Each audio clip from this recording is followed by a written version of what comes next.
നമസ്കാരം. Raf talk ഫുട്ബോളിലേക്ക് അവർക്കും സ്വാഗതം. ഒരൊറ്റ താരവും റയൽ മാഡ്രിഡിൽ നിന്ന് സ്പെയിനിൻ്റെ ഈ വേൾഡ് കപ്പ് സ്ക്വാഡിലില്ല. ചരിത്രത്തിൽ ആദ്യമാണ് ഒരു വേൾഡ് കപ്പിന് സ്പെയിന് പോകുമ്പോൾ അവരുടെ സ്ക്വാഡിൽ ഒറ്റ റയൽ മാഡ്രിഡ് താരവും ഇല്ലാത്തത്.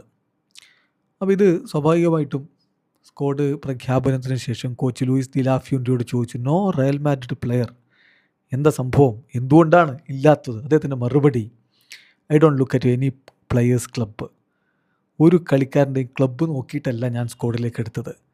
ഞാൻ നോക്കിയത് അവർക്ക് ഞങ്ങളോടൊപ്പം കളിക്കാനുള്ള കപ്പാസിറ്റി ഉണ്ടോ, വേൾഡ് കപ്പ് സ്ക്വാഡിൽ പോകാൻ കഴിയുമോ എന്നുള്ളത് മാത്രമേ ഞാൻ നോക്കിയിട്ടുള്ളൂ. എന്നല്ലാതെ ഏത് ക്ലബിൻ്റെ കളിക്കാരനാണെന്ന് ഞാൻ നോക്കിയിട്ടില്ല.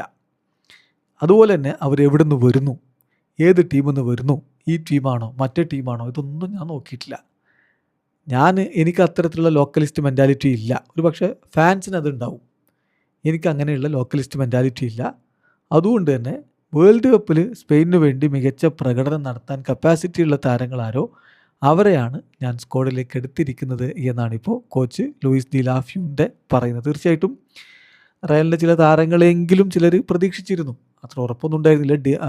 ഡീൻ ഹുയ്സിൻ്റെ കാര്യത്തിൽ മാത്രമാണ് ഒരു ചെറിയ സംശയമുള്ളത്. പിന്നെ ഡാനി കർവാഹലിൻ്റെ കാര്യം എന്നൊക്കെ പറഞ്ഞാൽ അദ്ദേഹം സ്ക്വാഡിൽ ഉണ്ടാവില്ലെന്ന സൂചനകൾ ഓൾറെഡി വന്നിട്ടുണ്ടായിരുന്നു. അപ്പോൾ ഹ്യൂസനും ഗോൺസാലോയും ആൽവരോയും ഫ്രാനും കർവാഹലും ഒക്കെ സ്ക്വാഡിൽ ഉണ്ടാവില്ലേ എന്നുള്ളതായിരുന്നു പലർക്കും ഉണ്ടായിരുന്ന സംശയം. പക്ഷേ അവരെ ആരെയും ഉൾപ്പെടുത്താൻ കോച്ച് തയ്യാറായിട്ടില്ല.